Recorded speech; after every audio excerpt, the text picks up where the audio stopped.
Grâce à l'outil forme personnalisée, je vais pouvoir créer ma propre signature que je pourrais apposer en bas de ma photo. Je peux mettre n'importe quel dessin trouvé sur internet, dessiné et scanné par la suite, même scanner une feuille comme on verra tout à l'heure, pour mettre sur un dessin, sur une photo, que sais-je. C'est l'outil le plus fun qui existe pour la retouche photo. Et c'est celui qui a des possibilités vraiment infinies parce qu'on peut prendre n'importe quel dessin et le transformer en pinceau. Alors je vais montrer deux écoles parce que si je me souviens bien, Photoshop Element 9 ne gère pas les, les formes la même chose que le 10. Alors, j'avais pris l'habitude de le faire d'une manière compliquée avant et puis je me suis aperçu en faisant cette vidéo que le 10 nous offrait une simplification énorme pour la fabrication de ces pinceaux. Alors je vais montrer les deux façons de faire. La première, la façon compliquée. On va déjà voir ce que c'est qu'un pinceau. Donc on clique sur le pinceau et ici on a une forme prédéfinie. On a une liste ici des formes disponibles qui ont été installées à l'installation du logiciel. Donc on les a déjà utilisées 25 fois. C'est les fameux pinceaux pour éditer les calques de réglage, les masques de fusion et compagnie. Hein. Ça, on a déjà fait. Mais en dessous, on en a un peu plus fun, par exemple des petites feuilles, des brins d'herbe, des étoiles, etc. Et on verra qu'elles ne réagissent pas à la même chose. Par exemple, si je prends un bête pinceau à bord estompé, comme ça, hein, on avait fait ça pour les masques de fusion. Maintenant, je prends par exemple des petites feuilles. On voit que ça marche pas la même chose. Ça diffuse, c'est joli. Petites étoiles aussi, par exemple. Elles diffusent. Bon, comment est-ce que c'est possible? Comment est-ce que ça fonctionne? Alors, c'est tout simple. On va effacer ça. On va aller voir un petit peu les options. Si je prends par exemple mes feuilles, je vois que elles diffusent fortement, qu'il y en a pas mal. Je viens ici sur le petit pinceau et j'ai des options. La variation de teinte, par exemple si je fais une variation de teinte, je vais avoir des niveaux de gris, parce que je suis en gris et blanc, en noir et blanc, donc il va prendre du noir au blanc et faire une variation. Augmenter un peu la taille de ma photo, comme ça on verra mieux. Voilà. Sinon, je peux faire également le pas. Donc le pas, moins il y en a, plus ça diffuse serré. Si je reprends ici un pas beaucoup plus grand, j'aurai une feuille de temps en temps. Donc ça, c'est des petits réglages qu'on fait avant de sauver la forme. Voilà, ça c'est les options de diffusion, de variation de teinte, de pas. Estompé, c'est un petit peu différent. Par exemple, si je prends une forme, je vais mettre à l'échelle ma photo, je vais prendre une forme standard, par exemple ça, et je viens sur estomper et je prends une toute petite valeur. Je vais en fait charger mon pinceau de très peu de peinture et il sera automatiquement sec au bout d'un moment. Si je augmente de 30 par exemple, j'aurai plus de peinture au bout de mon pinceau. Ça donne un petit côté naturel de coup de pinceau. Voilà.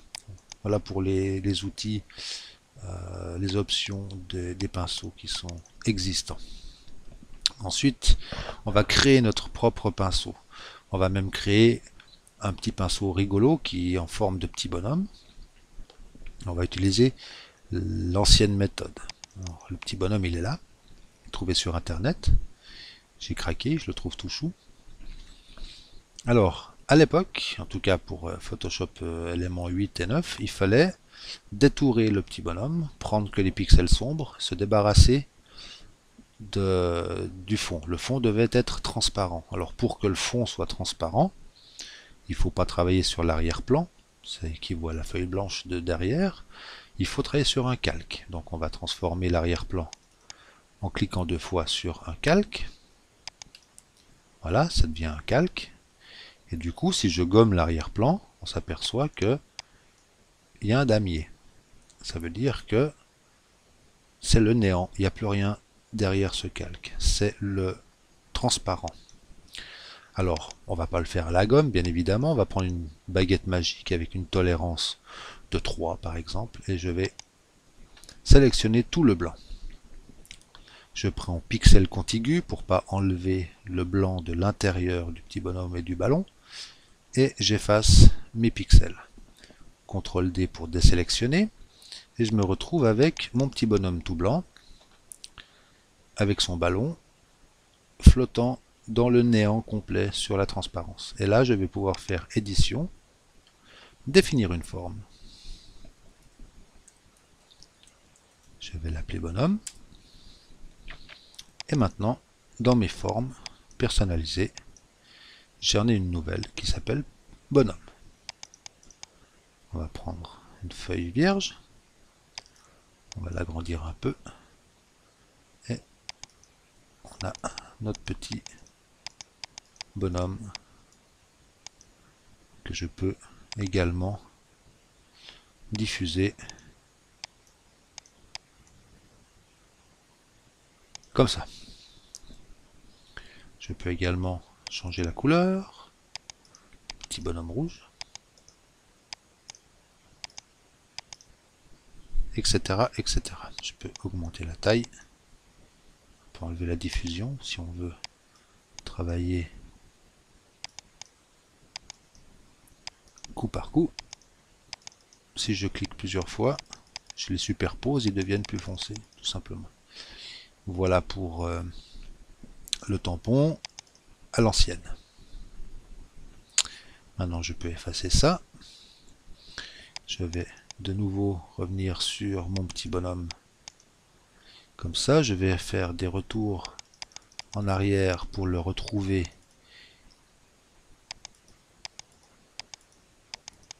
en arrière-plan, voilà. Et à ce moment-là, je vais pouvoir, j'ai encore un coup, voilà, comme ça c'est bon. Je vais vous montrer comment faire avec la méthode Photoshop élément 10, celui que j'ai pour cette démonstration. Alors c'est beaucoup plus simple. On peut très bien sélectionner simplement notre petit bonhomme, faire simplement forme d'après le... on prend notre... soit il est tout seul, s'il n'est pas tout seul, eh ben on le sélectionne simplement comme ça. Édition, définir une forme d'après la sélection et on se retrouve avec le même petit bonhomme exactement comme avant. Donc voilà, à l'époque des autres Photoshop, il fallait détourer et rendre transparent le fond, sinon on se retrouve avec un énorme carré noir, bleu ou jaune. Mais là maintenant c'est fini, il va prendre que les pixels foncés et il ne prendra pas en compte le blanc. Et en plus on peut travailler directement sur l'arrière-plan sans avoir besoin de le transformer en calque. Donc là je désélectionne. Maintenant si je prends mes tampons, je regarde mes formes, pardon, je vois que j'ai mon petit bonhomme ici, donc je peux le sélectionner, je peux le renommer par exemple, le supprimer, je peux l'enregistrer sur une clé USB pour pouvoir le donner à quelqu'un ou faire une collection. Je peux aussi agir sur le gestionnaire des paramètres prédéfinis, les formes. Je peux sélectionner toute une ribambelle de formes que j'ai créées par exemple, pour aller les grouper dans un nouveau groupe, les enregistrer pardon, dans un nouveau groupe qui s'appellera collecte sur internet, petit bonhomme, ou tous les cœurs, ou toutes les têtes de mort, ou toutes les motos, ou toutes les signatures possibles inimaginables, que je pourrais mettre sur une clé USB, importer sur un nouveau PC pour travailler ailleurs, par exemple, ou les donner par email à quelqu'un. Voilà, je peux également le sélectionner, le supprimer, donc faire depuis ici, ou alors clic droit dessus, supprimer ou renommer, ou dernière façon, j'appuie sur Alt, j'ai un petit ciseau, je clique et la forme a disparu. Voilà pour le petit bonhomme. Maintenant, on a la possibilité de faire, par exemple, là j'ai une feuille, hein, c'est le même principe. On sélectionne la feuille, on la détourne ou on la sélectionne s'il y en a plusieurs. On fait édition, définir une forme. Voilà, on a par exemple feuille. On fait OK. J'ai ma feuille. Je peux l'utiliser. Je peux diminuer sa taille, faire d'une petite feuille. Par exemple, je peux aller faire une diffusion. Là, on voit que elle reste dans la même direction. Je peux augmenter le pas, le diminuer. Je peux estomper, variation de teinte. Je peux changer l'angle aussi.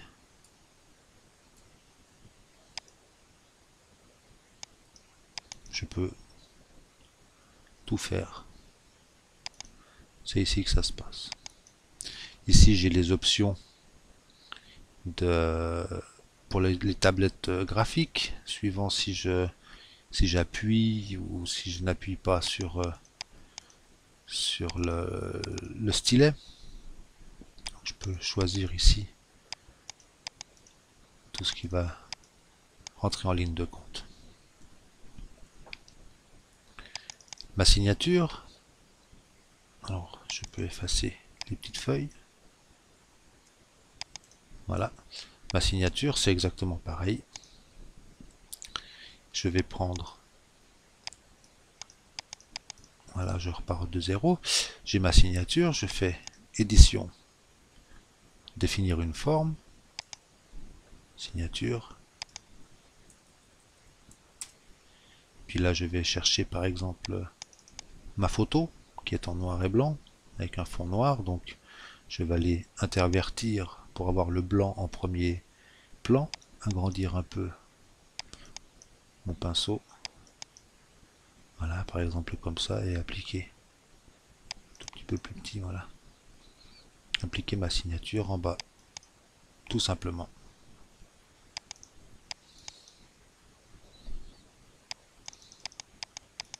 C'est tout simple. Et c'est bien pratique.